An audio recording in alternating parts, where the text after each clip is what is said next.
Na Trilha, o podcast que descomplica o complicado. Antes de começar esse episódio, quero deixar um aviso aqui para você. Ele tá cheio de erros, né? Cheio de problemas técnicos, principalmente no som, algo que a gente sempre prezou pela qualidade aqui. Porém, não é novidade que alguns episódios do Na Trilha a gente preferiu lançar mais pela qualidade do conteúdo do que pela qualidade técnica. Eu sei que o áudio tá ruim, eu sei que a imagem em algum momento ali vai estar com problema, para quem estiver assistindo também. Só que eu entendo que o conteúdo ficou tão legal que se a gente gravasse de novo, e o Vânio, que é o convidado desse episódio aqui, ele já se dispôs a voltar com a gente aqui, mas se a gente fosse gravar de novo, não ia ter a mesma naturalidade, não ia ter a mesma espontaneidade que a gente teve nesse programa. Então, ó, tá avisado aqui, tá? Se você, porventura, acha muito chato ou acha ruim que tenha problema técnico, principalmente no meu som e do Redi, a gente não conseguiu aproveitar o áudio que foi gravado no gravador digital direto. A gente acabou pegando um backup que estava no computador e ainda assim o áudio ficou ruim. Mas dá para ouvir lá. Se você fizer um esforço, você vai conseguir ouvir. E eu peço desculpas à audiência, e eu sei que tem muita gente que curte o nosso trabalho aqui, independente da forma como ele ficou. Eu tenho certeza que você vai gostar e o Vânia ele vai voltar outras vezes aqui. Então tá bom? Então se você porventura ouvir lá um cachorro, ouvir algum problema ali, um som externo, releva e curte aí que o episódio tá muito bacana. Muito obrigado e boa diversão. Você tem medo de altura? Que corda que se usa para saltar? Qual a diferença de bungee jumping e rope jumping? De Vila Velha, Espírito Santo, eu sou Renan Cirilo Alves, sou escalador e confesso que nunca pulei de bungee jump. Eu sou Redi Siqueira, montanhista carioca, morando aqui em Vitorinha, no Espírito Santo. Tenho muito medo de pular de base jump, não. Também, né? Morro de medo. Mas de fazer bungee jump. Eu sou Vânio Beatriz, de Curitiba, fundador da Master Jump em 96. Pratico bungee jumping, base jumping, skydive e curto muito desafios. Ô Vânio, eu queria, antes de a gente iniciar esse bate-papo aqui e apresentar para o nosso público as profundidades, né, e algumas particularidades do bungee jumping, é que você pudesse, assim como você trouxe na sua abertura, trazer um pouco mais pra gente da sua história com bungee jump. É bungee jump que fala? Bungee jump? Começa já corrigindo a gente aqui ou instruindo a gente. No Brasil se diz bungee jump, porém o correto seria bungee, como se tivesse DI no fim. Entendi. A pronúncia correta, bungee, aí pode ser jump, mas o correto seria bungee jumping. O esporte, assim como rafting. Os dois estão certos e na norma se colocou que se permite das duas formas. Ah, beleza. Tá, e aí como é que é a sua relação com o bungee jump, ô Vânio? Como é que você começou? Mas antes de você responder, senão eu vou acabar esquecendo, eu quero agradecer a Aline Barman, lá da ONG Férias Vivas, foi quem passou o contato do Vânio pra gente e estreitou essa relação. Então, obrigado, Aline, né? Você é uma grande parceira nossa aqui no Na Trilha. Feito aí os agradecimentos, por favor, Vânio, como é que foi, como é que iniciou, como é que você entrou de cabeça nessa atividade? Literalmente, né? De cabeça, foi, exatamente. Um abraço para a Aline aí também, sou um admirador dela. Bom, a atividade, para mim, começou em 95. Eu sou desenvolvedor de software, programador, e na época eu era desenvolvedor da maior casa noturna que tinha aqui em Curitiba. Eu sempre tive muito medo de altura, eu era um nerd, ficava na frente do computador o tempo inteiro. Aí um dos sócios dessa casa noturna me veio com um convite para uma atividade diferente. Essa atividade bungee jumping começou em São Paulo, em 95. A primeira equipe que surgiu no Brasil foi em São Paulo. E eles vieram aqui para Curitiba. E esse meu ex-cliente me marcou comigo num determinado endereço, que era onde eles estavam operando, para eu ir lá dar uma olhada no negócio, nessa atividade. Cheguei lá, dei de cara com bungee jump. Mas você falava com turismo de aventura? Não. não atuava, não tinha a mínima ideia, não fazia trilha, nunca tinha entrado no mato, eu era piada de prédio. Piada de prédio. Não, piada de prédio do térreo, né? Porque não podia ser segundo andar. Eu tinha muito medo de altura. Ainda tenho, na verdade ainda tenho, e acho que estou vivo porque tenho medo ainda, respeito muito. Exatamente, o Isso é Bom por causa disso. Então, ele me chamou lá nesse local para ver essa atividade ocorrendo e falou, ó, você vai ser meu sócio num negócio igualzinho a esse aí. Mas como? Primeiro, eu não tenho coragem, não é a minha praia isso aí. Segundo, eu não tenho grana para isso. Parecia que tinha muito dinheiro, eu tinha que ter um guindaste, era uma parada infernal, um airbag gigante. Eu falei, não tenho. Falou, não, dinheiro não se preocupe que eu vou entrar como teu parceiro do financeiro. O cara chega, Pois é. tá vendo só? Não se preocupa com o dinheiro. Ótimo, né? Eu tive muita sorte quanto a isso. Porque se dependesse de dinheiro na época eu tava ferrado. E aí ele falou, você só vai ter que entrar com a coragem, porque eu não tenho coragem de fazer isso. Eu falei, mas eu também não tenho. Ele falou, mas você vai perder essa... Daí ele contratou o americano, que foi um dos fundadores dessa atividade lá nos Estados Unidos. Quando a atividade bungee jump chegou nos Estados Unidos, ela não tinha uma fita de backup, porque hoje, e os americanos implementaram isso. Ou seja, no caso de rompimento do elástico, eles colocaram uma fita que iria atuar no caso de romper o elástico, além de funcionar como um limitador também. E esse americano ele trouxe para o Brasil e deixou um mês comigo, me passando as instruções, pagou tudo, a passagem do cara, pagou todos os equipamentos. E eu fiquei dia e noite com o cara, viajando para vários locais no Brasil, porque na verdade ele montou várias equipes em vários litorais do sul do Brasil para atuar ao mesmo tempo, e eu fui o gerente dessas equipes. Foi aí que começou. Dezembro de 1996. 96. Então, essa empresa que você entrou como sócio, ela foi quem implementou o bungee jump em vários estados ou não? Não, na época haviam várias equipes, aproximadamente entre 10 e 15 equipes no Brasil. O bungee jump em 96 explodiu no Brasil todo. Em todo lugar que você ia tinha uma equipe. Uhum. E cada uma vinha de uma escola diferente, a maioria delas americanas. Umas poucas eram europeias. Por que ela teve esse boom logo de início aqui no Brasil, em 96? O principal fator foi o boca a boca, pelo fato de ser um esporte que choca quem está vendo. Inclusive já aconteceu fatos na época da gente estar operando e vir a polícia querer deter a gente porque a mulher que estava olhando desmaiou. Então as pessoas olhavam alguém se atirando, achavam que ela ia morrer. E isso espalhava. Apesar de na época não existia o celular para filmar, mas muita gente tirava foto, filmava, e isso espalhava. Se existisse rede social na época seria muito mais rápido, né? E aí vinham programas de TV, programas de rádio nos entrevistar, isso acabou espalhando rapidamente. E na época as pessoas procuravam essa atividade para olhar, esperando ver a catástrofe, ver alguém morrer lá. E no fundo, era isso que as pessoas queriam ver. Não, alguém vai morrer lá, né, Regi? Eu particularmente quando vejo esses guindastes assim, eu penso que isso é brincar de suicídio, né? Eu fico meio... na verdade só não vai funcionar o suicídio.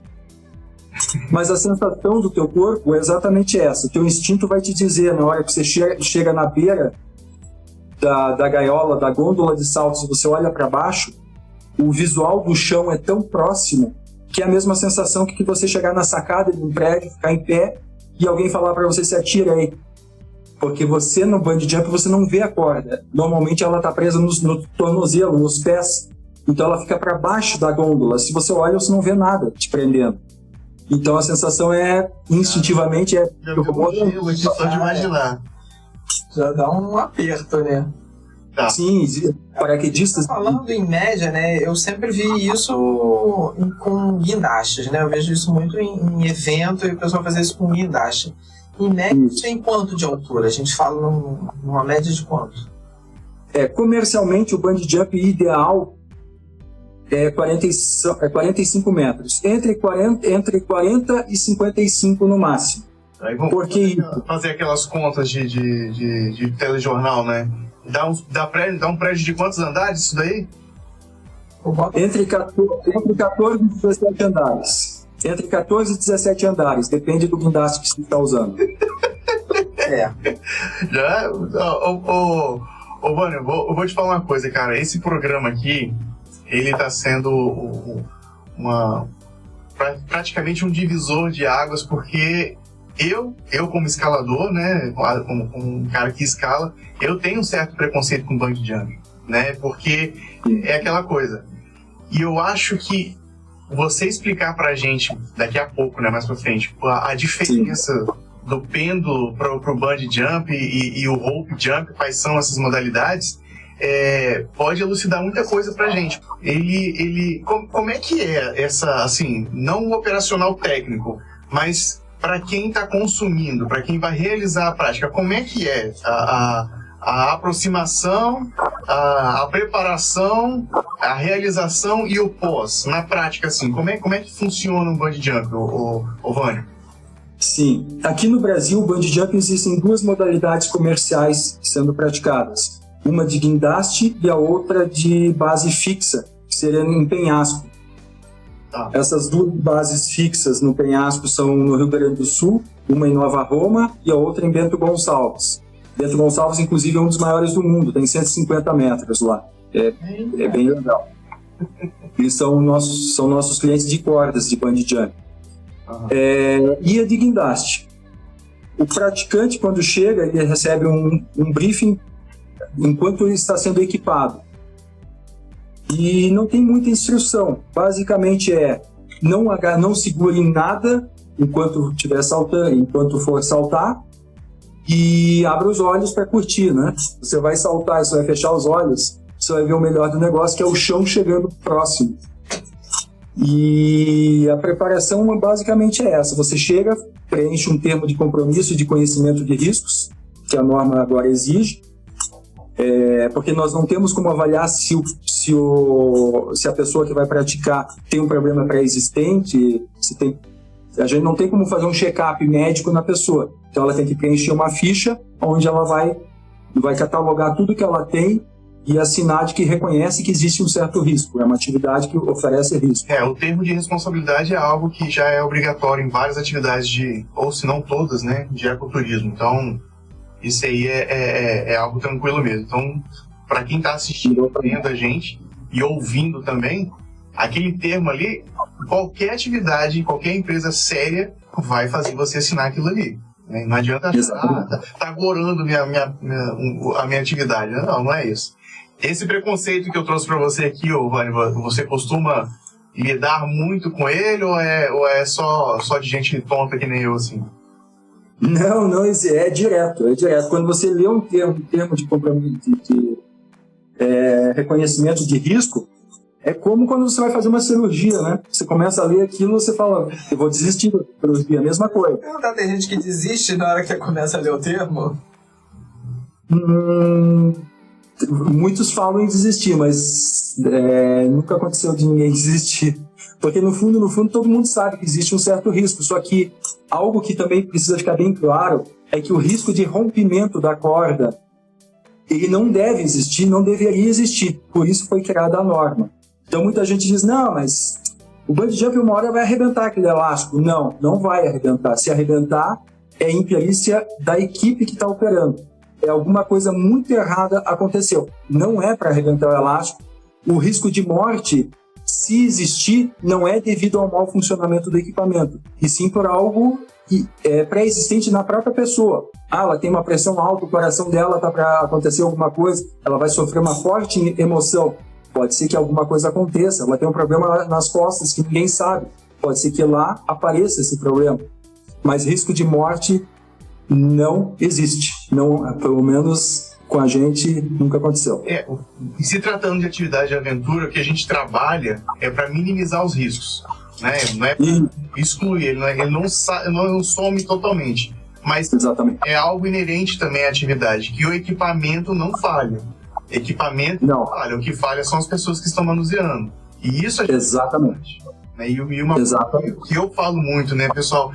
Mas e se o mosquetão quebrar e tal? Se o mosquetão quebrar é porque eu fui irresponsável em usar aquele mosquetão em condições inadequadas.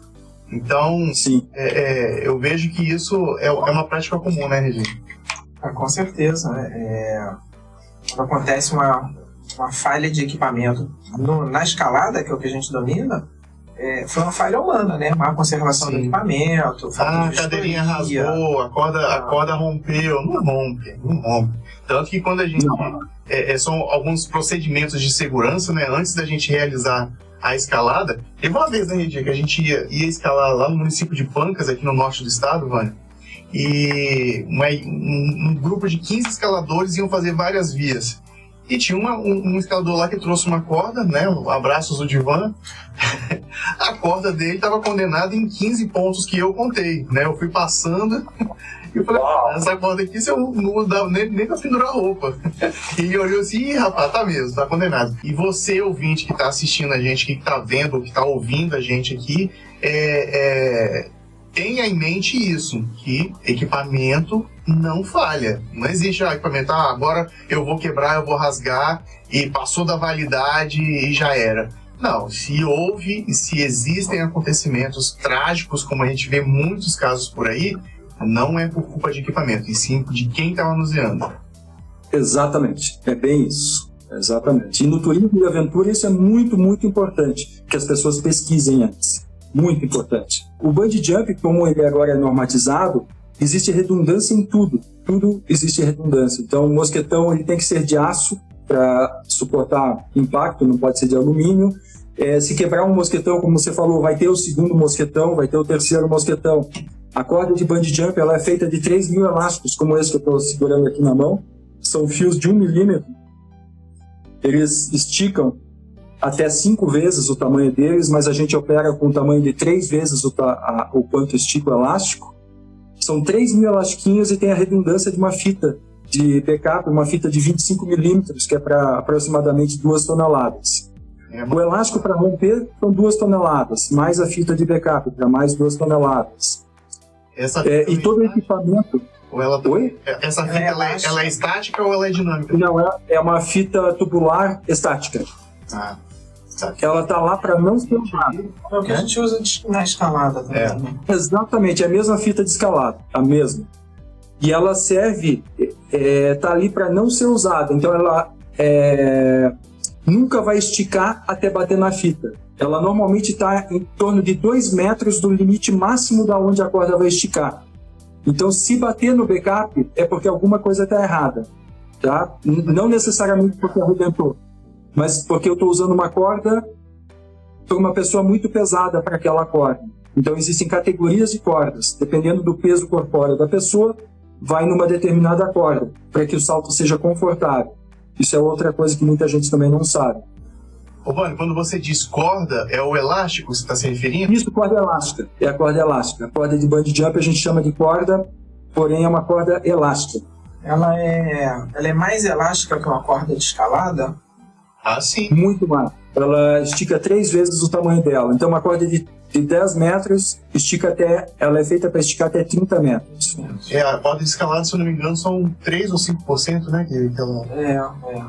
Bem menos. Uma corda de escalada não estica nem uma vez o tamanho dela, que dá 3. Não. E a corda de escalada ela não é feita para suportar múltiplos impactos, né? Já de bungee jump ela é feita para suportar até 1.000 eventos. Se acontecer o que a gente chama de fator 2 lá, é para você condenar o equipamento. Não, menos. Vamos deixar mais raso aqui o técnico, né? Porque falar fator 2 de escalada, aí já vai confundir. É o que a gente usa para dimensionar numa determinada situação. Mas assim, existe uma especificação na corda para esse tipo de coisa. E se atingir esse limite, ela vai ser condenada. Ela não é uma corda, você tomou uma queda de fator 2, vai, usa de novo. Mas me parece que é o que você pode fazer no bungee jump. Para esmiuçar um pouco mais para quem está ouvindo a gente aqui, uma queda de fator 2 é uma queda mais agressiva para o equipamento corda. Né? Então é algo quando acontece, a gente... o que a gente fala, naquele ponto da corda ali já está condenado. E dependendo do tamanho da corda, o local que ela foi rompida, né, ou foi agredida, isso aí já condena uma corda inteira, de 60, 70 metros. Isso aí. A corda elástica de bungee jumping, ela tem um diâmetro de aproximadamente 16, 17 centímetros. é como se fosse um caneco, uma xícara, todo feito de elástico, com vários fios de elástico de 1 milímetro, aproximadamente 3.000 elastiquinhos. Essa fita tubular, ela vai do lado de fora, toda amarrada junto com o elástico. Então, no caso de romper o elástico, a fita de backup vai atuar aproximadamente 2 metros do limite máximo do quanto essa corda estica. Se ela estica 3 vezes, por exemplo, a corda tem 10 metros, ela é feita para esticar até 30 metros. Lá quando tiver 32 metros, mais ou menos, esticada, vai bater no backup. E a pessoa não vai passar disso. Certo? Isso é algo. É uma segurança a mais, né? É uma segurança a mais. A corda ela é feita para 1.200 saltos, 1 ano e meio de uso ou sinais de desgaste. O que vier antes aposenta a corda. E nós aposentamos cortando, picotando mesmo. Vamos pegar isso tudo aqui e jogar fora. Jogar fora, aí o cara vai lá, recolhe no lixo e... Opa, tá novinha ainda. Então, eu já peguei cordas, pessoas usando cordas que foram descartadas, porém não foram cortadas. Pegaram do lixo, já vi isso acontecer aqui no Brasil. Cara. Cordas com mais de 10 anos de uso, cordas que eu já tinha visto elas em uso, era de outra equipe, eles descartaram e estava lá no Nordeste sendo usada a mesma corda que tinha ido para o lixo. Alguém pegou e levou. De mil e quantos saltos? Ela é para 1.200 saltos. Aí vai para... Ou 1 ano e meio no máximo de uso. 3 anos de uso e com 2 Não, 1 ano e meio. Essa corda que eu vi sendo usada, ela tinha mais de 10 anos de uso. Meu Deus do céu. A corda E muita gente... eu não uso isso. Quando daí 18 anos, aí eu já condeno. Depende do uso. O problema da corda do bungee jump é que ele é 100% látex. A corda inteira é feita disso aqui. E o elástico, ele resseca. O tempo de vida útil dele começa a contar a partir do momento que ele é fabricado. Sim. Então, por exemplo, os elásticos nos Estados Unidos, eles duram 1 ano, porque a fabricação da borracha, eles importam da Malásia. Até chegar nos Estados Unidos, eles fabricarem a corda, já está contando o tempo. Já passa por uma série de processos e até de tempo mesmo. De chegar no consumidor, já passaram meses. E essa corda, quando ela resseca, ela não dá sinal de que vai arrebentar, ela simplesmente estica e arrebenta. Essa aqui, ó, tô esticando ao máximo, tem uns 3 meses só. Eu não consigo arrebentar um único fiozinho. Mas a corda, quando ela tá velha, você estica e arrebenta muito fácil. Então, visualmente você não percebe, mas ela tá prestes a arrebentar. Por isso, tem que ter o book log da corda. Eu posso citar como exemplo até aquelas borrachinhas de dinheiro, né? Cada um chama aquilo de um nome, elástico de dinheiro, borracha de dinheiro. Liguinha. Em Minas Gerais chama de liguinha. Liguinha, né? Então, só fazendo esse comparativo aí, se você deixa ali essa borrachinha de dinheiro muito tempo parada, quando você pega, ela se rompe com uma facilidade que parece que é papel. Ela resseca e se rompe. Né? Exato, né? Se rompe sozinho. Exatamente. Então, por isso que não dá para comparar a corda elástica de bungee jump com uma corda de escalada. São materiais totalmente diferentes. E a degradação do elástico é muito maior e mais rápida do que uma corda de montanhismo, por exemplo. Sim. Então esse material é látex, então que é um produto natural. Eu achava que era um material sintético como a corda de escalada. Não, é 100% látex, 100% natural. Por isso que ela dura um pouco mais. Se ela fosse sintética, ela iria durar nem 6 meses. Já foi feita com sintética. Mas a sintética ela degrada muito mais rápido e suporta muito menos carga também. Então tem que ser 100% látex. Vocês têm uma corda para cada carga, né? Vamos dizer assim. Exatamente. Tem uma corda para cada peso corpóreo. Então a gente costuma operar com cordas de 40 a 60 quilos, de 60 a 85 e acima de 85, que normalmente vai até 120 quilos. Pessoas com mais de 120 quilos podem saltar? Podem. Aí não compensa fazer uma corda para pessoas mais de 120 quilos. Então o que a gente faz? A gente faz associação de cordas. Pegamos uma corda leve, uma corda média com uma corda pesada, ou uma corda leve com uma corda média. e juntamos ela. Outra pergunta que nos fazem, e se eu quiser fazer um salto duplo ou triplo? É possível, também com associação de cordas. Aí nós juntamos o peso das pessoas, somamos e fazemos associação de cordas que dê para aquela carga. Isso para tornar o salto confortável. Não é questão de que vai arrebentar a corda. A questão é que tem que absorver o impacto do peso e ter o retorno. Porque se ficar muito fraca a corda, vai bater no backup. Vai bater no backup, a pessoa vai se machucar. Se a corda ficar muito grossa e a pessoa muito leve, a corda vai dar um impacto gigante também no corpo, pode machucar. Então ela tem que ser macia e suave. E o que une, né, a pessoa que está pulando a corda? Se usa, não deve ser o mesmo tipo de cadeirinha que a gente usa na escalada. Não é. Boa pergunta, tá? Essa pergunta é excelente. Porque você vai ver muita equipe de bungee jump, hoje em dia não é para acontecer mais, mas já se viu aqui no Brasil muita equipe usando cadeirinha de escalada para o bungee jump. Não pode. Existe uma cadeirinha para o bungee jumping que pode ser usada na escalada, mas a da escalada não pode ser usada no bungee jumping, porque é uma cadeirinha mais acolchoada, maior, e deveria ter 2 pontos de ancoragem nela, uma metálica e uma de tecido, porque o bungee jumping exige sempre, em todo ponto de ancoragem, tem que ter uma redundância, sempre. Esse é um dos grandes diferenciais. Nós temos um fabricante de cadeirinhas de bungee jumping hoje no Brasil, que é um dos melhores do mundo, que é a Innova, em São Paulo. Eles fabricam também não só a cadeirinha, como a tornozeleira. Então são 2 tornozeleiras, uma em cada tornozelo, que são presas através de tem uma presilha que eles inventaram, que prende. Isso. Não usa-se mais velcro. Antigamente era com velcro.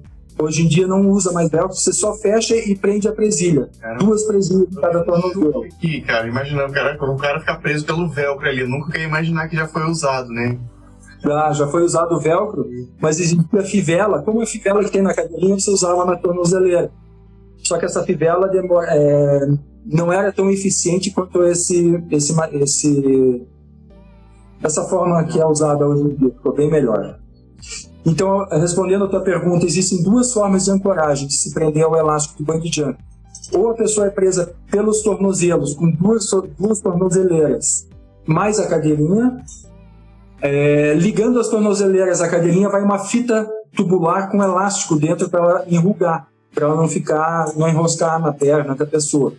Essa é a forma mais convencional de bungee jump. É quando as pessoas saltam e depois ficam penduradas de ponta cabeça, presa pelos pés. A segunda forma é a cadeirinha, que é de bungee jump, e mais um peitoral. E esses 2 são integrados através de mosquetão. Dessa forma, a pessoa salta da mesma forma, só que quando termina o salto, ela fica sentada de barriga para cima e com o peso equalizado entre peitoral e cintura. Essas são as 2 formas de se equipar no bungee jump. Como é que está o crescimento do bungee jump hoje no Brasil? Ou como é que está a distribuição dessa atividade? Ela está estabilizada? Está crescendo? Como é que está essa prática, na sua opinião? Como eu te falei, quando surgiu lá nos anos 90, 95, 96, chegou a ter, talvez tenha batido umas 20 equipes no Brasil inteiro. Foi uma febre. E hoje em dia somos 7 equipes apenas no Brasil.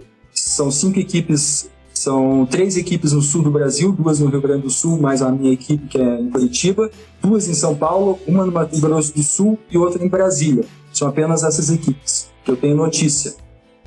Fabricante de elástico hoje em dia tem só nós fabricamos. Então, para vender o elástico, eu exijo curso ou comprovação de que a pessoa sabe operar. Né? Como você vender arma para alguém que não sabe usar, mais ou menos isso. Então, na verdade, vocês fabricam o elástico também, é isso? Isso, exatamente. Vocês vendem, vocês exportam também ou lá fora também tem gente produzindo? Bom, a América Latina comprava o elástico dos americanos, agora eles começaram a comprar no Brasil também. Então, Argentina, Paraguai, Uruguai, Chile estão comprando comigo. A ideia é começar a exportar até para a Europa, porque a gente usa o elástico com backup. Na França, até 4 anos atrás, eles usavam o elástico de bungee jump sem a fita tubular no meio. 2 pessoas morreram. Na França, que é um país considerado dos mais seguros nesse tipo de atividade, eles não colocavam a fita de backup, agora passaram a colocar. A Nova Zelândia, que é o país que começou com esse esporte, até hoje não usa a fita de backup. Por que eles não usam? Porque foram os americanos que inventaram, talvez, sei lá, mas deveriam estar utilizando. Porque sem a fita, né? Porque a galera da Nova Zelândia tem disso, né? Lá eles aposentam com 400 saltos elásticos, mas aposentam. Na África do Sul ocorreu um fato numa ponte lá de 150 metros, arrebentou um elástico, a menina caiu no rio, ficou uma semana no hospital, mas não morreu. Eles compraram o elástico da Nova Zelândia, que era para 400 saltos, e quando ele arrebentou no vídeo dá para ver pó voando. Para ele arrebentar e voar pó daquela forma, tem que ter no mínimo 2.000 saltos, senão não acontece aquilo. Então era um elástico muito velho. Eles vão usando, porque visualmente você olha, dá para usar. Esfarelou, então, né? Esfarelou, virou pó. É caro, sai muito caro um elástico desse. Uma corda dessa? Uma corda para bungee jump entre 40 e 55 metros está em média R$5.000. Sim, mas aí... Por isso que tão pouco... Não é estrutura, né? A corda é uma parte do processo. É uma parte. Para montar um bungee jump hoje em dia é uns R$70.000. Entre equipamento, airbag, sem contar o guindaste, né? O guindaste aí é alocado, tem que ser alocado. E o airbag? O airbag é um conforto para descer, né? Mas a pessoa... E um backup de segurança, né? Mas a pessoa não cai no airbag, né? Exatamente. O airbag está lá para não ser usado. Se ele for usado, é que tudo deu errado. E não deveria ter dado errado. Se ainda tiver o airbag e a pessoa cair e tiver um acidente grave, porque era o dia dela mesmo, né? Exato. E já aconteceu da pessoa cair do lado do airbag, né? Então, olha aí. Nossa. Um dos procedimentos que a gente tem tá em norma é o primeiro salto tem que ser alguém da equipe, para certificar que tudo está certo, que o airbag está posicionado certo, que todo o equipamento está funcionando. Então, jamais um cliente deve fazer o primeiro salto. Quando ocorreram mortes pelo mundo, sempre foi o cliente fazendo o primeiro salto. Então, a gente colocou em norma. Quem vai saltar o primeiro salto é alguém da equipe. É o responsável, provavelmente, da equipe, tem que fazer o primeiro salto. Vamos, quer assegurar que aquela bebida não tem veneno? Dá um gole aqui, né? Primeiro. Exato, exatamente. Por quê? Porque vai mandar o cliente para saltar? Não. Então, Vânio, você está falando assim, você tá falando das coisas pra gente e olha que a gente, né, somos escaladores e além de escaladores a gente está antenado nesse tipo de coisa de segurança, né? Tentamos, né? É muito lema da gente, né? Segurança em primeiro lugar. E você está falando um monte de coisa assim que para mim é completamente novo, né? Eu conheço a prática de ver vídeo da Nova Zelândia dos caras pulando de ponte e um ou outro shopping center de eu ter visto isso. E você está falando que a gente tem normas, né? Que vocês seguem normas, que tem um padrão de normas. Como é que foi isso? Porque é difícil a gente ver um esporte de aventura ter normas específicas, né? A gente segue na escalada muitos padrões da UIAA, mas eu não lembro de ter, tem uma recomendação de você condenar equipamento têxtil com tanto tempo.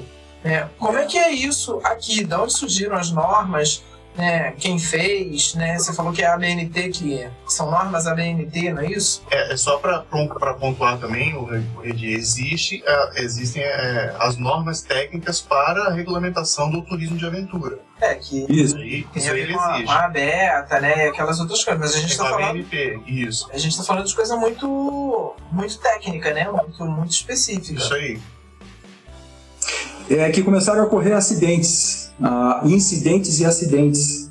E aí a ABNT foi pressionada pela associação lá, inclusive da Aline, uma das que pressionou muito a ABNT, para que se fizesse algum tipo de regulamentação para dar um norte, porque tinha muita gente comprando elástico ou até pegando no lixo, como eu já falei para vocês, e operando o bungee jump como estamos fazendo bungee jump e vendendo isso. E aí começaram a ocorrer vários acidentes, e aí a ABNT entrou em contato comigo, sabendo que eu já opero desde 1996, nunca tive um acidente, e aí eu participei como coordenador dessa norma. Eu entrei em contato, inclusive as equipes eram desunidas na época, eu fui atrás de todas as equipes que operavam no Brasil e chamei elas para fazer parte do grupo de estudos e participar da elaboração dessa norma. E levamos aproximadamente 2 anos até chegar na conclusão da nota. Rápido, hein? Foi rápido. Ela tinha iniciado em 2012, mas na época as equipes que estavam lá eram muito... Esse é um problema que existe, né? Muito orgulho entre as equipes. O ego maior que a montanha, né? Que a gente fala. Exatamente. O ego fez com que a coisa não andasse. Em 2012 foi engavetado.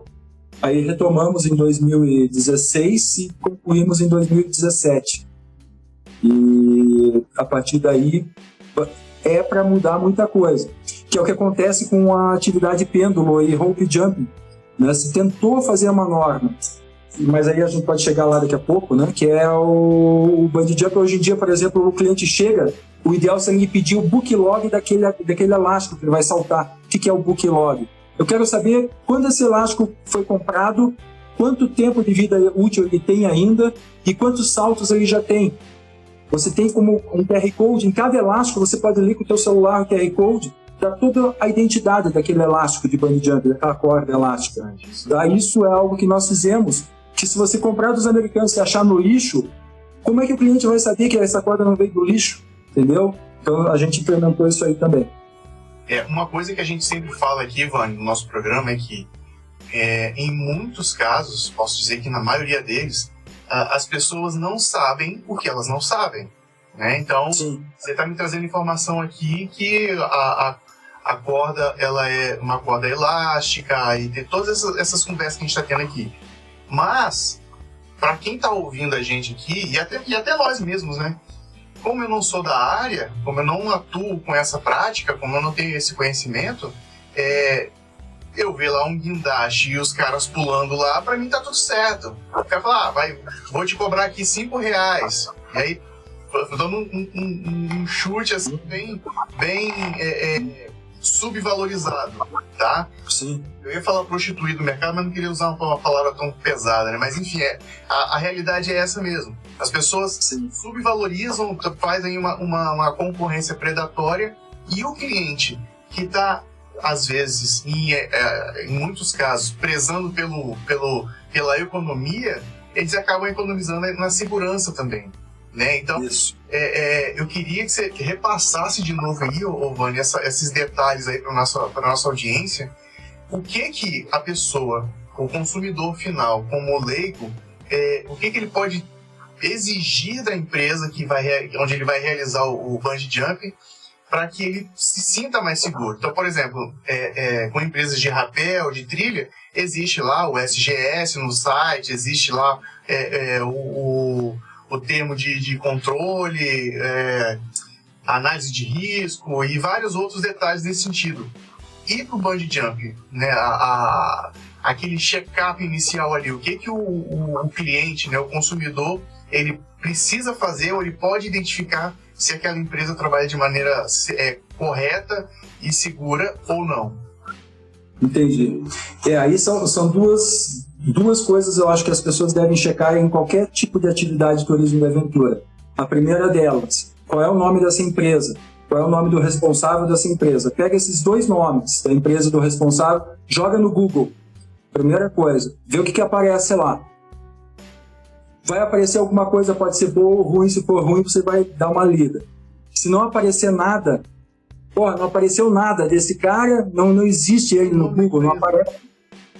A empresa também não existe, não tem nada dessa empresa. Aí você vai para a segunda etapa, que chega lá e conversa, pergunta para eles, eu posso dar uma olhada no caso do bungee jump, posso dar uma olhada no teu equipamento, no teu elástico? Se você chegar no elástico de bungee jump, normalmente ele vem com uma capa protetora fora. Pede para dar uma olhadinha. Basta uma olhadinha. Se você olhar a cabeça do elástico do bungee jump, visualmente você consegue ver se aquilo está muito...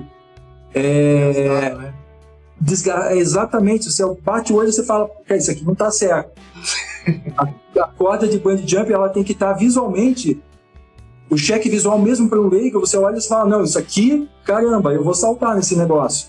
Mas é comum você abrir essa capa e olhar a corda e você falar, meu Deus, mesmo como leigo, você olha e você fala, eu não salto isso aqui nem a pau.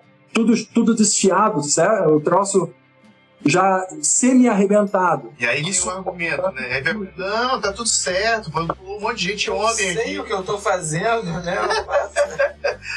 É o caso daquela corda que você disse que tinha vários pontos de ruptura lá possíveis. É a mesma coisa. A coisa tá prestes a acontecer. Uma tragédia, mas tá saltando 1, 2, 3, dá aquela sensação falsa de segurança. Não, vai saltar não vai ser hoje. Ah, mas tem a fita de backup. Eu já vi lugar arrebentando a corda e o instrutor falando pro cliente: não, mas tinha a fita de backup, é comum arrebentar o elástico, por isso que tem a fita de backup. Isso, meu Deus! Não, aqui no Brasil. É pra gente usar mesmo, vamos bater e dá pra gente usar o airbag, tá tudo certo, né? E o cliente compra, às vezes, isso como sendo normal. Não, o elástico não é para arrebentar. Se ele arrebentou, é que a coisa está muito errada, muito errada. A fita de backup está lá para nunca ser usada, o airbag está lá para nunca ser usado. A gente às vezes usa quando a pessoa pendula demais, a gente usa o airbag como anteparo para quebrar o balanço. No fundo, acaba sendo a única utilização dele, mas não para evitar uma tragédia. Então é isso, o cliente deve checar isso, o nome do proprietário da equipe e, em segundo, dar um cheque visual no equipamento. Agora, pode ser pedido o procedimento também de emergência, se a empresa tem, pode ser, mas às vezes para o leigo, somente esses 2 procedimentos básicos já vão resolver o problema. Mas achei essa equipe opera há 10 anos, não tem nenhum acidente, nem incidente, não tem nenhum BO na internet, é algo que dá para confiar. Ô Vânio, agora, você falou ali, vou chegar, pedir para fazer essa análise visual ali, mas fazer isso onde? Na base mesmo? Lá no chão a gente consegue fazer isso? Ou lá em cima, quando a gente está no alto do guindaste? Não, no chão. Volta e meia, às vezes tem clientes que chegam e questionam a gente na hora de fazer o preenchimento da ficha. E principalmente quando são técnicos de segurança do trabalho, ou bombeiros, ou militares, eles começam a questionar um monte. Quando eles começam a questionar, eu já chamo eles para dentro e começo a mostrar todo o equipamento e já tiro a cá, porque nós temos sempre um jogo de cordas. Então, enquanto um cliente está saltando numa corda, vai ter no mínimo 2 outras cordas no chão paradas, sem uso. Então, eu faço questão de mostrar para essas pessoas, a corda é assim, eu mostro para elas o QR Code, faço elas lerem o QR Code, para elas verem no celular delas que aquela corda existe uma identidade dela. E aí a pessoa sente-se segura, ela sente-se amparada, pelo menos com informação e visualmente vendo o que está acontecendo. Eu acho assim que seria um fator, um indício de algo errado eu posso ver a corda? Não pode ver. Já seria algo estranho. Por que não pode ver? Igual. Porque a corda ela está com uma capa que protege o que pode ser uma tragédia prestes a acontecer ali embaixo. Igual você vai num restaurante, né? Posso lá ver a cozinha? Não, hoje não. Isso, exatamente. Eu visitar a cozinha, mesma coisa. Exatamente. Ô Vânio, vou te falar uma coisa, cara, que com esse nível de informação que você está trazendo pra gente aqui, eu já me sinto um pouco mais tentado a tentar e fazer um salto, porque, como eu te falei, né, era um preconceito que eu tinha pelo desconhecimento. E o que mais se vê por aí são notícias de gente que, na realização de um bungee jump, né, ou de maneira clandestina, de maneira amadora, as tragédias acontecem, né? Então, sim, quando existem muitas incidências de tragédias, aí acabam surgindo dúvidas, notícias, as fake news, vamos colocar assim, e o preconceito também, né? Partindo desse ponto, qual é a sua maior luta, Vânio, dentro da desinformação que acontece com relação ao bungee jump? Ano passado, 7 pessoas morreram em pêndulo ou rope jumping, que na verdade é o mesmo esporte. Rope jumping é o nome usado internacionalmente, mas aqui no Brasil se usa muito o nome pêndulo. E 7 pessoas morreram ano passado, e todas essas pessoas, quando ocorriam essas tragédias, eu sempre era procurado para dar um esclarecimento do porquê essas pessoas morreram, o que aconteceu. E eu falava, eu não posso dar um esclarecimento, não posso opinar, porque não é a minha atividade, não é meu esporte, é rope jumping. Eu só sei de bungee jumping. Não é a mesma coisa, eu tinha que explicar, não é a mesma coisa. E em todos os jornais, e grandes jornais, noticiavam como sendo bungee jumping. Morre fulano, por exemplo, o último que teve foram 3 pessoas saltando juntas, arrebentou a corda. Não é a corda de bungee jumping, é a corda de rope jumping, que é uma corda de escalada normal. Arrebentou e os 3 morreram. Aliás, os 3 morreram não, parece que uma menina ainda conseguiu se salvar, ficou no hospital, mas se salvou. E eles escreveram em todos os jornais bungee jumping.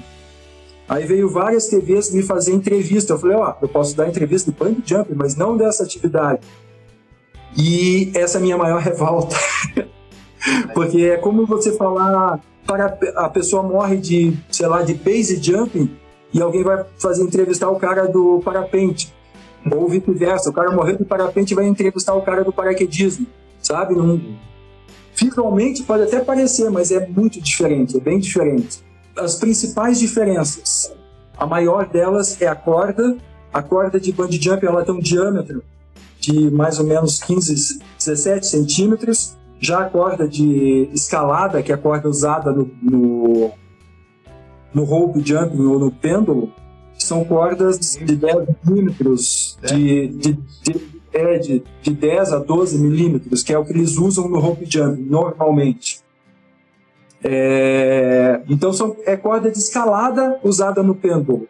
Corda elástica é usada no bungee jumping.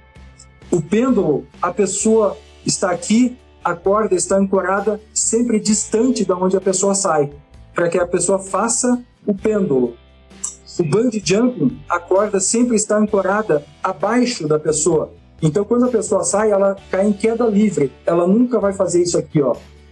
No bungee jump é queda livre. Quando ela cai, ela fica, ela volta e fica fazendo isso aqui no elástico. Quanto mais a corda estiver esticada no pêndulo, menos impacto ela vai sofrer. E ela vai fazer isso aqui, né? Isso é o pêndulo. Não existe absorção de impacto, não deveria existir impacto no pêndulo. No bungee jump existe impacto, muito impacto, porque é queda livre, só que todo esse impacto é dissipado na borracha, no elástico, na corda elástica. Essa é outra diferença. A outra diferença básica é o bungee jumping, existe uma norma para ele.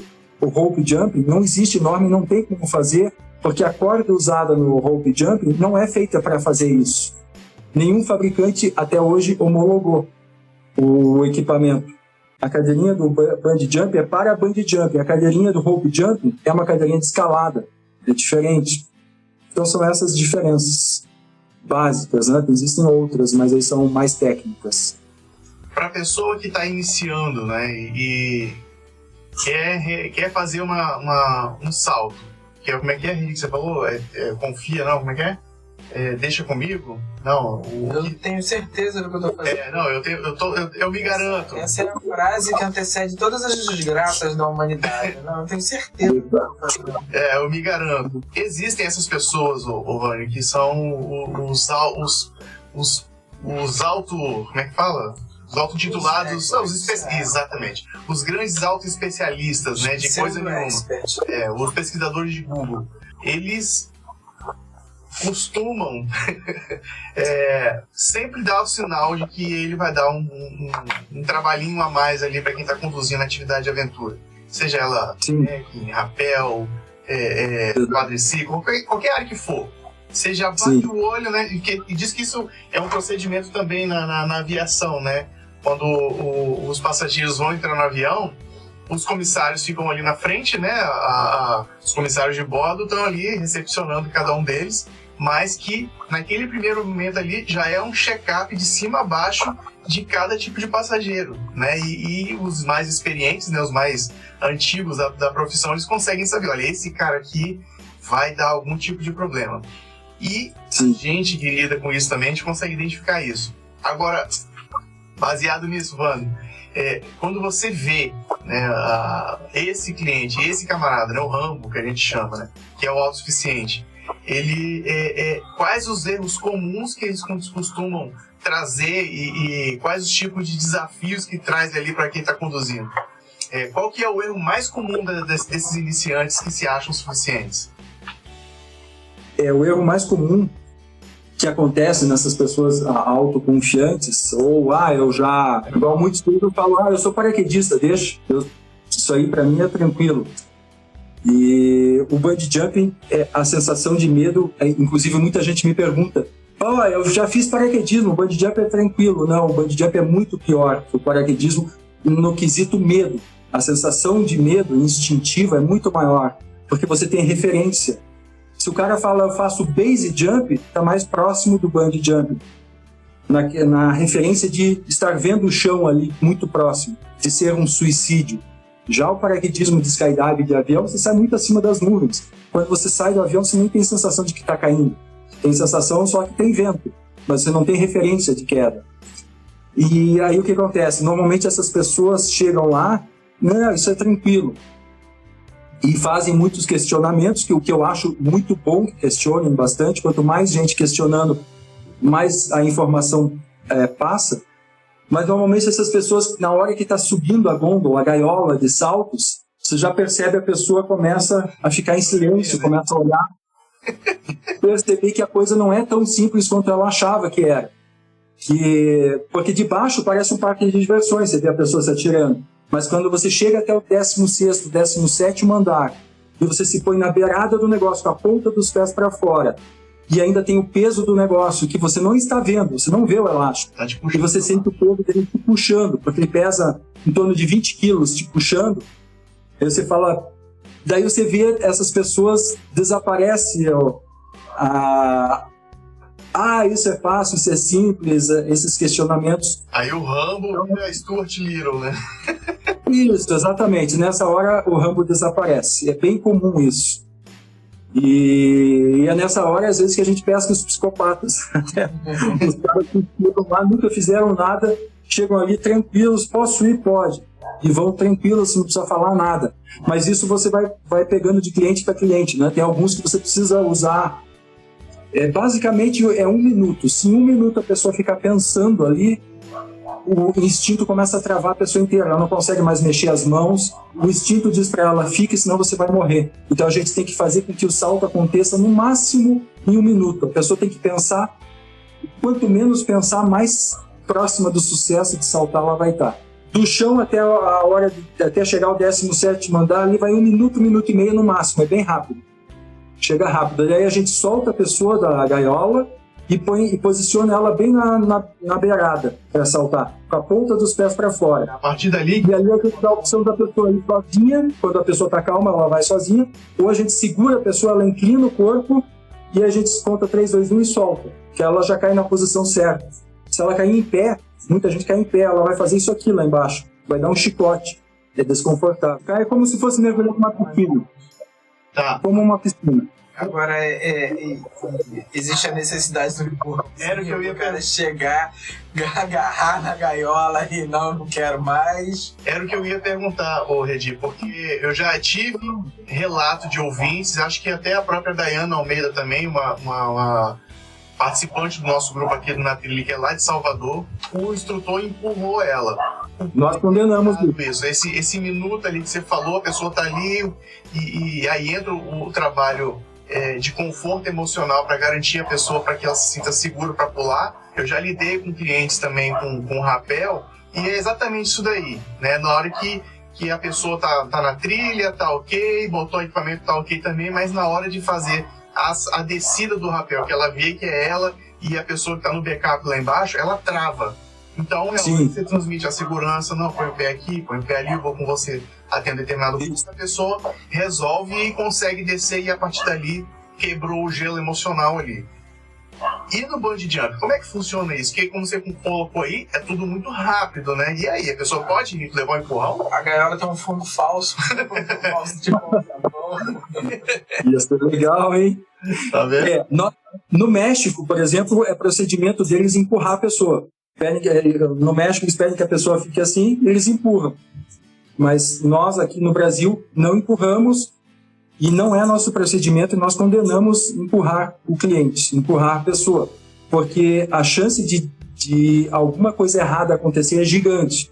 tanto para ela própria, emocionalmente, vai ficar abalada, sendo empurrada, como no momento que a pessoa é empurrada, ela vai tentar se agarrar no que puder. Aonde ela puder se agarrar, ela pode se machucar muito. Inclusive, eu já tive pessoas extintas, exatamente, rasgando a Acompanhada de cliente? muito. E me rasgou o braço inteiro. Ela foi normal, só que na hora se arrependeu e levou a mão para trás e agarrou no meu braço. Ah, foi? Então, foi, curtiu demais. Só eu fiquei com o braço Caramba. arrebentado. Mas normalmente essas pessoas que você diz que são Rambo, são as pessoas que tentam agarrar na hora, deixa que eu vou. Então a gente identifica essas pessoas que têm, que a gente identifica com a possibilidade de se agarrar em algum objeto, nós pedimos que a pessoa abrace a si mesma. Porque até ela tirar a mão daqui e levar, ela já está caindo. Então a gente até pode, não diria empurrar, mas quando a pessoa está com a mão aqui, a gente inclina a pessoa para frente, ela já está inclinada. No momento que a gente vai abrir a mão, a gente abre a mão e dá, seria um ajuda. Né? Conduz ela. Mas ela já está numa posição que ela não tem como voltar. A própria gravidade já vai puxar ela. Não, mas é diferente. Só faz isso para garantir que ela não venha com a mão agarrar na gaiola. Porque já aconteceu um incidente também de cliente agarrar num lado da gaiola e o outro não conseguir pegar. Ela pode virar e se bater, e é de metal, e pode machucar muito. Então é algo que a gente diz, não agarre em nada. Tem gente que salta e agarra a corda do bungee jump. Ela aparece na frente, a pessoa vai lá e agarra. Só que a corda vai esticar. E ela estica e o braço dela. Vai queimar o braço da pessoa. É onde pode se machucar. E a outra questão, e se a pessoa pedir para ser empurrada? Aí a gente empurra com prazer. Inclusive, muita gente pede para fazer o Spartacus, né, que é o chute no peito. Nossa, dá um chute no peito. Dá um chute e a pessoa voa. Aí o cara passa por uma experiência dessa, vai lá, não um chute no peito, né? Mas ele pegou e pulou e tudo. Aí foi lá. Ele desce lá, desequipa e pede pra subir de novo. Tá bom pra mim, eu não volto mais. Existe a reincidência? Sim, existe. O limitante é o valor. Tem que pagar de novo. Sim. Outra pergunta é se a pessoa subir e desistir do salto. Acontece. Então, cerca de 5% das pessoas que sobem desistem. Não devolvem o dinheiro. Então pensa bem. A opção dela de não... A média de preço está R$150, mais ou menos. Então, se o cara tem lá dinheiro sobrando, não precisa nem desequipar, sobe de novo, salta de novo. O máximo que eu já tive foi uma mulher que chegou lá, nunca tinha feito isso, saltou 5 vezes seguidas. Nossa! Caramba! E ela, qual que é o outro tipo de salto? De adrenalina. Ela me deixou de cara. E ela nunca tinha feito isso. E eu acho que ela era uma psicopata, porque ela chegava, pode ir, pode. E ela ia bem tranquila. Eu até hoje penso 2 vezes antes de saltar. E ela ia. E a mulher do nada chegou lá, fez 5 saltos. E vocês que operam, ainda mais que na norma diz que tem que ir um operador antes do cliente, vocês já devem ter dado muito salto. Sim. E esse primeiro salto dá muito medo. Não que vai acontecer alguma coisa errada, mas toda vez que nós montamos essa atividade no local, existem posicionamento do guindaste. Às vezes existe um prédio, uma árvore, um fio de luz perto. A gente tem um laser para medir, porque o guindaste tem um computador de bordo. Ele diz, essa lança do guindaste está com tantos graus de ângulo, tanto de raio e tanto de altura. E se esse computador estiver medindo errado esse troço, eu vou morrer. Então a gente leva um laser para ferir também, para comparar com o guindaste. Mas mesmo com todas as informações, na hora de fazer o primeiro salto, sempre dá aquela dúvida, será que está tudo certo mesmo? Entendeu? E normalmente sou eu que faço esse teste, agora tenho passado para alguém da equipe.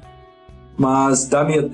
Primeiro salto, como te falei, quando houve acidente, foi sempre no primeiro salto. Mas eu penso, Vânio, que nesse caso aí, não só nesse, né, mas tudo se relacionando à vida humana, é importante que haja esse medo. Que a partir do momento que acabou o medo e entrou a autoconfiança, a chance de medo dar um erro. É um sistema de proteção da gente. É um backup. É um backup interno que nós temos. Então, é importante. Né? Então, eu passo por isso muitas vezes quando eu estou escalando, na hora que chega no momento de ancoragem, né? Quando está fazendo ali alguma ascensão e tem uma parada no meio do caminho ali, eu fico com medo. Porque eu vou estar pendurado ali e fico, caramba, será que eu conferi tudo mesmo? Será que eu chequei a validade? Será que... passa N coisa na cabeça. Então, é importante que exista, de fato, esse medo, né? Algo que é interessante falar do medo, que muita gente diz, chega lá e fala, puxa, tem 45 metros. Não tem um de 60 metros ou de 100 metros? É como se isso fosse dar mais adrenalina ou mais medo. E você que é escalador sabe que às vezes o quanto mais alto não significa mais medo. Às vezes a sensação do chão próximo é que dá mais medo. Então, por exemplo, nós fazemos saltos de balão. O balão às vezes vai a 2.000, 3.000 metros de altura. E a sensação de medo para sair do balão é muito menor do que sair de 45 metros. Às vezes a gente fez, o recorde brasileiro foi numa ponte no Rio Grande do Sul. O salto mais alto do bungee jump foi 143 metros. Dá muito menos medo do que saltar de 45. Como eu disse para vocês, tem paraquedista que chega no bungee jump e desiste, não salta. Porque o instinto de que vai morrer perto do chão, né? Para ele. É muito perto do chão.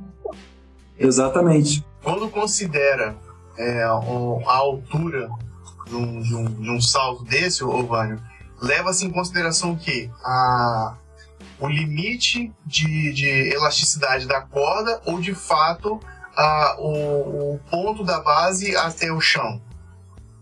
Por exemplo, você falou aí que o mais alto que já foi feito foi de 144 metros. Isso. A corda tinha 144 metros e foi utilizada ela, ou a distância do chão até a base, até a gaiola ali, tinha 144? Boa pergunta! Isso mesmo. Não, nós temos...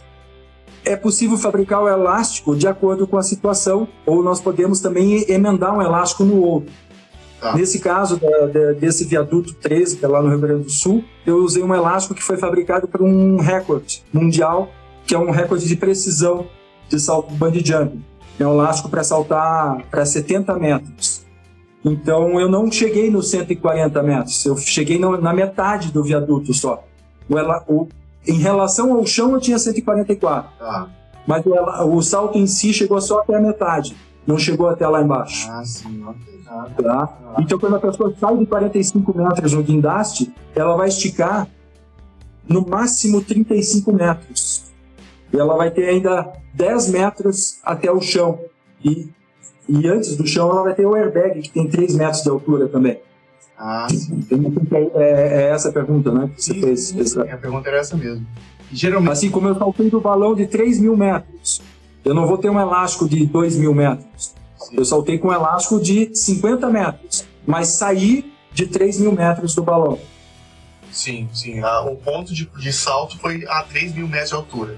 Né? Isso, ponto de salto, exatamente. Tá, legal. Essa era a corda de bungee jump mesmo, ela tem quantos por cento de elasticidade? Isso, 300%. 3 vezes. Então, se você tem ali uma corda de 30 metros, ela vai até 90, digamos assim, é isso? Exatamente, isso aí. Tá. Pô, bacana. Aí você falou agora por alto, aí você passou por uma informação aí. Existem modalidades, então, você está falando que tem salto de precisão? Exatamente, foi esse o ponto que me deu dúvida, né? O ponto de precisão, que eu quero ver quem consegue pular e encostar a ponta do dedo no chão. Aí é loucura, né? Existe. Existem várias modalidades que se criou, na verdade, como forma de brincadeira. Mas um dos recordes mundiais de precisão é você pular com um biscoito com 15 centímetros de diâmetro. Esses biscoitos grandes que tem, você mergulhar com ele na mão, descer e conseguir colocar ele... Aliás, o biscoito tem menos. O biscoito tem 10 centímetros e mergulhar numa xícara de chá com 15 centímetros de boca de diâmetro. Nossa. Com chá tem que ter líquido. Você tem que mergulhar nessa xícara sem derrubar a xícara e sem quebrar o biscoito. E voltar. O recorde de quem fez esse salto foi um americano, 45 metros. Depois um inglês quebrou esse recorde faz uns 4 anos, com 78 metros. E eu estou inscrito lá no Guinness para tentar fazer com 100 metros. Só que o Guinness já aceitou a tentativa de recorde, eu só estou atrás de patrocínio de guindaste, porque é 15 mil reais a diária de guindaste para isso. E eu tive no mínimo 3 dias de tentativa para conseguir bater esse recorde. Esse seria o salto de precisão. Mas você avisa você a gente tem. quando isso rolar, porque o Na Trilha vai querer cobrir isso. Não, pera aí, vamos chamar a galera aí que patrocina aqui o Na Trilha, que já escuta a gente aqui. Poxa, eu acho que... Vai que rola um patrocínio aí, né? Pois é, Ó, a galera que fabrica guindaste aí, que vende guindaste aí, vamos colaborar aí. Não só isso, né? Vamos chamar as marcas aqui, vamos chamar os parceiros que a gente tem aqui para colaborar com o Vani aí. Cara, estamos falando de um recorde mundial, brasileiro. E cara que participou aqui Na Trilha, pô. Mas já pensou? A gente consegue escolar aqui esse apoio, essa viabilidade aí, que impactante que pode ser para o mundo ter um recorde desse aqui no Brasil. No Brasil, exatamente. Bateu os americanos e os ingleses. Ia ser bom, ia ser legal. 100 metros, Edi, muita coisa, velho. Caraca, ó, você não tem adrenalina mais não, né? Porque eu vou te falar. Não, mas aí a gente faz uma plataforma com isopor, a gente faz uma plataforma elevada uns 15 metros do chão. E a xícara fica nessa plataforma. Então, se a gente errar na tentativa, são muitas tentativas, e nessas muitas tentativas é muito fácil desmaiar. Na verdade, assim, uns 15 saltos seguidos é muito comum desmaiar de ponta cabeça, porque vem muito sangue para a cabeça. E quanto mais alto o salto, mais bomba sangue para a cabeça. Então essa plataforma é comum vazar ela e quebrar a plataforma. Eu fiz vários ensaios a 40 metros para saber se eu ia conseguir bater o seu recorde, né? Uma coisa é você querer e a outra é você conseguir. Então eu fiz vários ensaios e vi todas as dificuldades que são. Agora conseguimos analisar a segurança de todo o processo, né? Você Exatamente. no chão Então, tem que mesmo. instalar a plataforma. Então o risco de bater no chão não existe. Né? Como é que é, Vani? O risco de bater no chão não existe, porque a gente vai ter uma plataforma elevada. Só que existe o risco de ter um AVC, de ter uma série de complicações. Mas é por isso que tem que ser 3 dias, né? Tem que ter bastante tempo para ir. E a outra coisa, o salto não pode ser um salto normal. Normalmente o bungee jump a gente faz um salto assim, ó. Projeta o corpo e desce. Para esse salto de precisão, você tem que encolher o corpo e descer bem reto. Porque quanto mais você projeta, você não pode fazer isso aqui pêndulo. Porque se você pendular, você não vai conseguir ter a precisão. Você tem que cair reto, bem reto, para conseguir ter a precisão. E o elástico que é fabricado é um elástico específico para quebra de recorde. É um elástico muito fino que ele vai esticar quase perto das 5 vezes o tamanho dele. Então ele vai dar aquele retardo. Ele não vai ser um elástico violento que desce e volta. Ele desce, dá aquele tempinho de eu conseguir esticar o braço e chegar na xícara. Então tem uma série de fatores para conseguir bater esse recorde. Confesso que eu tomei um susto que nem você falou, é um elástico específico para quebra de recorde. É, isso aí. Ô, Vânio, cara, tem alguma curiosidade de algum cliente que você queira, além dessa aí que você ficou todo lanhado aí, que você queira trazer pra gente aqui, já encerrando esse bate-papo contigo aqui? Tem uma que eu nunca esqueci. Muita gente pergunta, é comum fazer as necessidades quando tá com medo? Eu vou... Televisionada não vai contar. Então muita gente diz... Teve a menina pulou e aí, filmando, tava na cidade lá, e desceu a pessoa toda barreada lá de ponta cabeça. Putz, eu ouvi falar disso. Pois é, no bungee jump nunca tinha acontecido isso. E o que acontece? A sensação do medo faz com que a pessoa trave. Então, eu posso desmaiar? Normalmente a pessoa se desmaia, já aconteceu 4 casos de desmaio, pela intensidade da experiência, mas é sempre depois que a pessoa chega no chão. A pessoa chega no chão, senta, ela desmaia. E já era. Exatamente. E a questão da necessidade de fazer a número 1 ou a número 2 nunca aconteceu. Mas um dia em São José do Rio Preto. Uma menina eu acho que tinha bebido demais, estava na gaiola. Posso ir? Eu falei, pode. Eu segurei ela. No que eu segurei ela na beirada da gaiola, ela começou a urinar, a mijar, mas não parava mais. Eu pensando, da onde sai tudo isso? Começou a escorrer pela gaiola e não parava, e ela começou a dar risada, ela estava alterada, nervosa e alterada, acho que ela tinha bebido, e não parava. Aí ela saltou. Quando eu cheguei embaixo, toda a minha equipe estava toda molhada.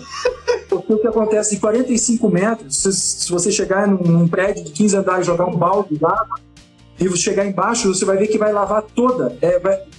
Conforme a gota vai caindo, ela vai se dividindo. Ela se dispersa. E molhou todo mundo da equipe. O pessoal, não sei, começou a chover, não tinha nada. Ela mijou literalmente na equipe toda. O airbag, todo o equipamento, tudo. Não, foi a única vez que aconteceu. Foi um fato, algo curioso. Tá chovendo, nem tem nuvem no céu, tá chovendo? Caramba, ô Vânio, eu quero agradecer a sua participação, o seu tempo com a gente aqui. De fato, foi bem elucidativa essa conversa e confesso que o preconceito que eu tinha, o medo que eu tinha e a desconfiança que eu tinha também com o bungee jump, ela diminuiu bastante, assim, e chego até a dizer que em uma oportunidade que eu tiver ali, eu já estarei mais propenso a fazer um salto. Não sei se farei, mas eu quero agradecer de verdade, cara, a sua participação com a gente aqui. Eu gostei demais, né, Regi? Aprendi bastante coisa, assim, não tinha ideia de que tinha tantos detalhes, assim. Deixa a gente mais seguro em saber que existe esse tipo de cuidado, existe esse tipo de preocupação com segurança e tal. E, de novo, né, passa aí para quem tá assistindo e quem tá vendo a gente aqui também, quem tá ouvindo a gente aqui, a importância, né, de se praticar a atividade de maneira segura, com empresas credenciadas e responsáveis. E deixa também aí o seu recado final para a audiência, deixa também aí os seus contatos, as redes sociais. Faz o seu jabá. Faz aí a sua autodivulgação e a gente fica, de novo, né, fica muito feliz de estar recebendo você aqui. Obrigado, Vânio. Agradeço muito, Renan e Eide, a oportunidade também. Foi bem legal participar desse podcast aqui. E para você que está em casa ouvindo, quiser tentar uma sensação nova, busca o bungee jumping. Hoje em dia nós somos 7 equipes no Brasil. Todas as equipes estão seguindo as normas. Sempre pesquise o nome, tente conhecer que equipamentos estão sendo usados e se é bungee jump de verdade. Tem muito rope jumping sendo anunciado como bungee jump. A sensação que vocês vão ter vai ser indescritível e inesquecível. E algo que é muito, assim, que me emociona, que me fez ficar nessa atividade, é exatamente o poder proporcionar às pessoas vencer o desafio, vencer o seu próprio medo. Então a satisfação que eu tenho de poder liberar alguém para o salto, sabendo que aquela pessoa estava morrendo de medo para fazer aquilo, mas a sensação que ela tem lá no chão de superação, de porra, eu fiz isso, contagia todo mundo. E por mais que eu canse fisicamente, eu chego em casa bem feliz e acredito que na atividade de vocês deve ter isso também, bastante esse tipo de coisa. O sentimento de autossuperação é algo muito marcante mesmo. Quando a gente percebe. É demais. E poder proporcionar isso, né, para alguém. Parece que é melhor do que para a gente mesmo. Bom, o meu Instagram é Vânio Beatriz, o Instagram é Facebook, e da minha empresa Master Jump. Tem tanto a Master Jump BR no Instagram e Master Jump somente no Facebook. Lá no nosso site vocês vão achar vários vídeos de saltos de balão, vídeos do recorde, entrevistas.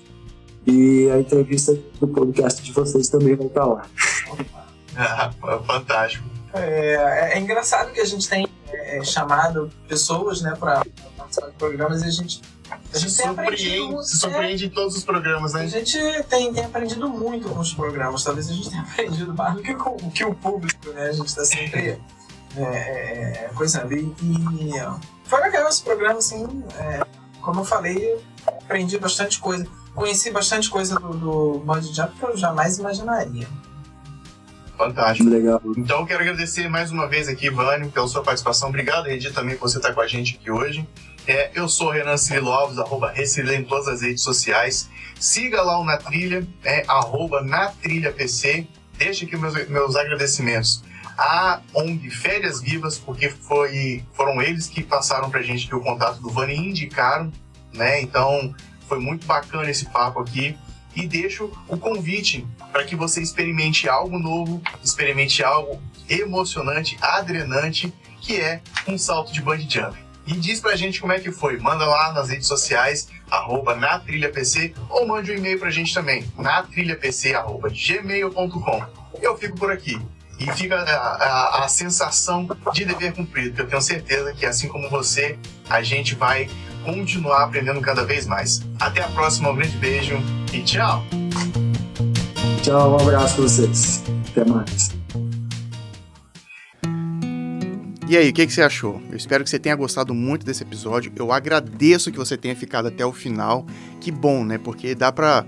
No início ele causa uma estranheza ali, a forma como ele tá sendo conduzido, o áudio, e tem uns cachorros no fundo ali, mas depois você vai acostumando e dá pra ouvir. Então eu quero deixar esse agradecimento a você que tá aqui ouvindo e você que tá aqui assistindo também, porque você faz a diferença. É você que nos motiva e é você que me faz continuar levando Na Trilha e acreditando que até mesmo um áudio totalmente fora dos padrões que a gente tem hoje, né? Mas mesmo assim foi viabilizado e eu quero deixar esse agradecimento a você. E para você que já participa com a gente aqui, transmitir um material de boa qualidade, principalmente de conteúdo, mas de qualidade técnica também, para que outras e outras vezes, outros episódios, como o que aconteceu desse de hoje, não aconteçam novamente. Mas eu quero agradecer de verdade a você que está aqui e agradecer também a paciência de todos aqueles no grupo do Telegram, e você que é padrinho, de verdade, obrigado mesmo aí por tudo. Obrigado, muita diferença para nós, para mim, tenho certeza que para o Redi, para a Gisele, para quem faz parte da equipe do Na Trilha. E eu quero principalmente aqui deixar um agradecimento ao André Gomes, o Senhor A, que foi quem tratou desse áudio. Pois é, se você está achando que o áudio ficou ruim, ficou com problemas, pode ter certeza que estava ainda pior. Então, obrigado, Alexandre, pelo seu apoio. Tenho certeza que valeu. E a você que acompanha a gente, vai lá, curte, deixa lá, pode um comentário. E nos vemos até a próxima. Um grande beijo. Faça desse podcast a sua aventura. Esse programa foi produzido e editado por Na Trilha, podcast Transmídia.